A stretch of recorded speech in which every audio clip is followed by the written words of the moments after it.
दोस्तों नमस्कार, स्वागत है आप सभी का Yogesh e learning YouTube channel पर। बात करेंगे उत्तर प्रदेश में आंगनवाड़ी भर्ती के बारे में, हर एक छोटी से छोटी अपडेट के बारे में। खासकर आवेदन को लेकर के यहाँ पर अभ्यर्थी बहुत ही बड़ी गलती कर रहे हैं, जिससे लोगों का आवेदन भी कैंसिल हो रहा है।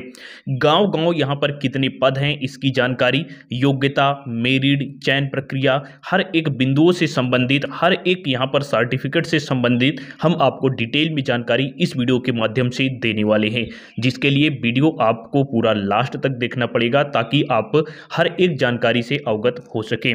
दोस्तों, जैसा कि आप सभी जानते हैं कि उत्तर प्रदेश के अंदर इस समय आंगनबाड़ी की जो भर्ती है ये लगभग हर एक जिले से निकल चुकी है, जहां से नहीं निकल चुकी है तो निकलने वाली है।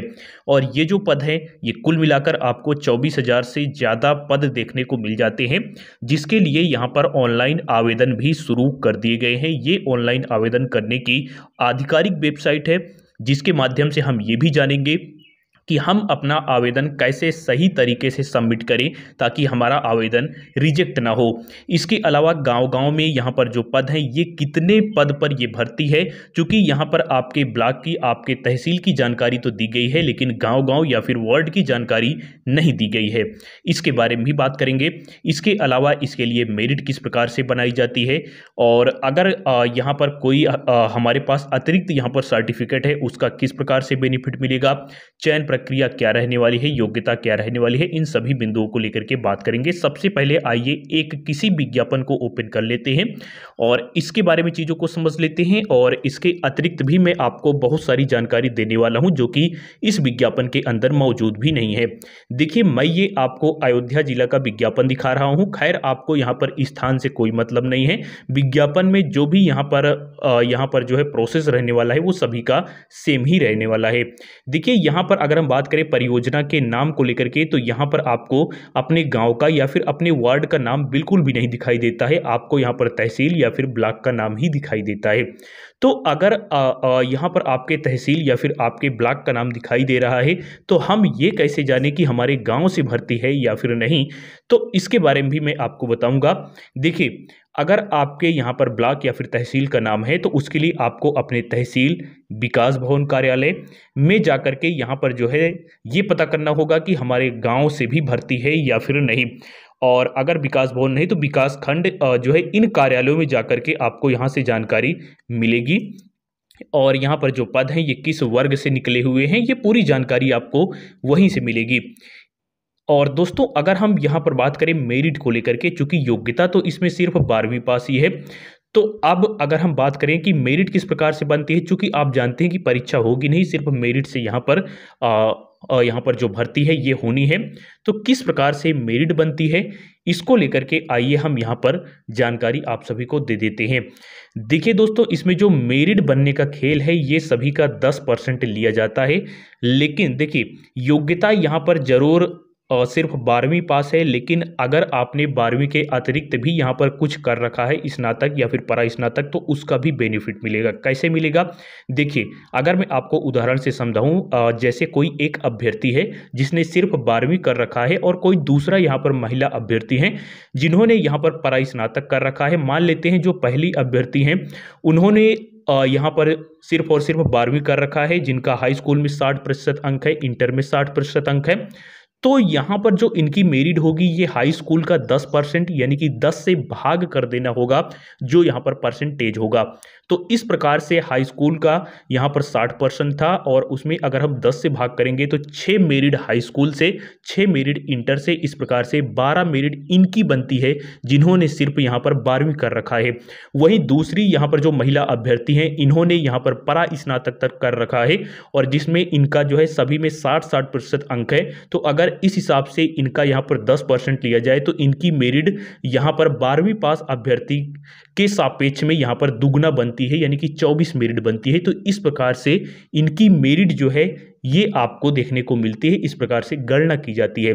देखिए, मैंने आपको 60% से ही समझाया है और अगर आपका कितना भी परसेंट है तो आप देखिए जो है इस प्रकार से निकाल सकते हैं। जैसे आपका हाई स्कूल में 59% है और इंटर में 65 है, तो आपको यहाँ पर 10 से भाग देना है हाई स्कूल वाले को, इंटर वाले को, तो ये बन जाएगा 5.9 और ये 6.9।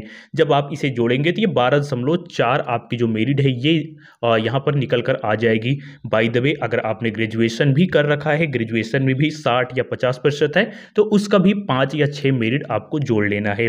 इस प्रकार से इसकी मेरिट बनाई जाती है और इसीलिए मैंने आपको स्टार्टिंग में भी कहा है कि भले ही योग्यता 12वीं पास है, लेकिन जिन्होंने 12वीं के अलावा भी यहाँ पर कुछ जो है यहाँ पर कर रखा है, चाहे स्नातक या फिर परा स्नातक यानी कि ग्रेजुएशन या फिर पोस्ट ग्रेजुएशन, तो उन्हें भी यहाँ पर बेनिफिट मिलेगा।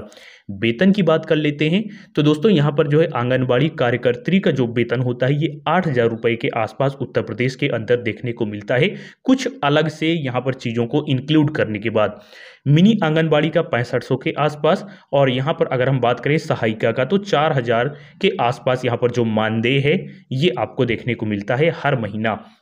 देखिए, इसमें जो एक यहाँ पर बड़ी बात है वो ये है कि अगर आपके गांव से भर्ती है तभी आप आवेदन कर सकते हैं, आपके वार्ड से भर्ती है तभी आप आवेदन कर सकते हैं, अन्यथा की दशा में आप आवेदन नहीं कर सकते हैं, भले ही आपका जो है आपके तहसील का नाम यहाँ पर हो या फिर ना हो।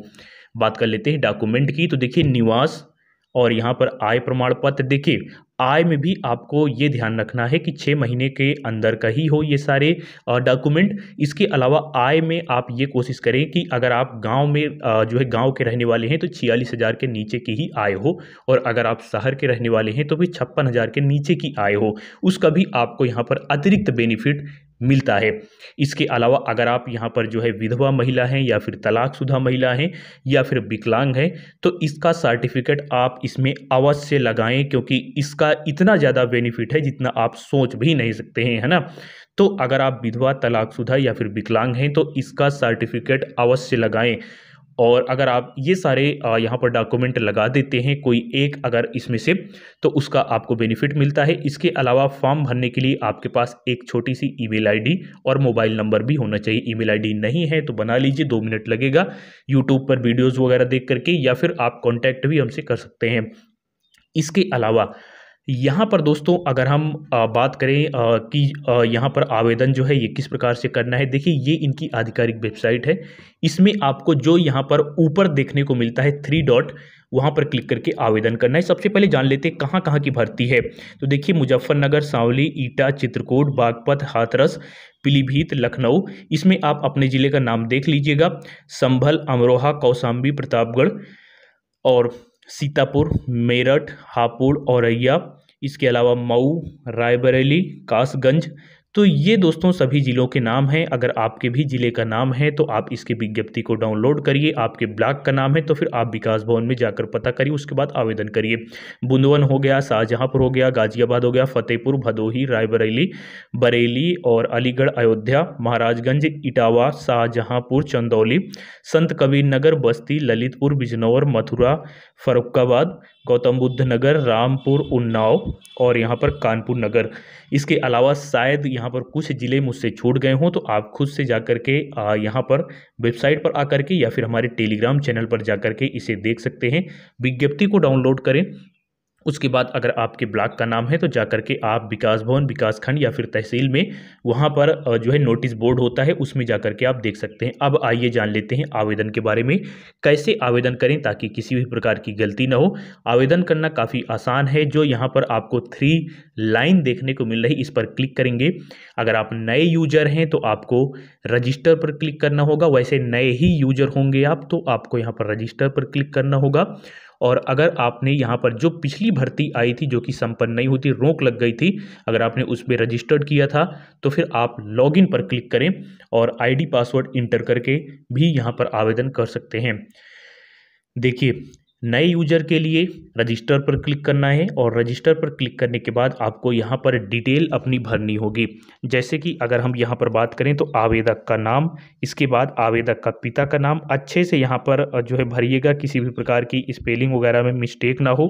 इसके बाद अपने ज़िले का नाम, मोबाइल नंबर, ईमेल आईडी और आधार नंबर। इसके बाद आपको यहाँ पर एक दिख जाएगा कैप्चा कोड और नीचे रजिस्टर, यहाँ से आप अपने आवेदन को सबमिट कर सकते हैं। किसी भी प्रकार की समस्या के लिए आप हमें कमेंट भी कर सकते हैं।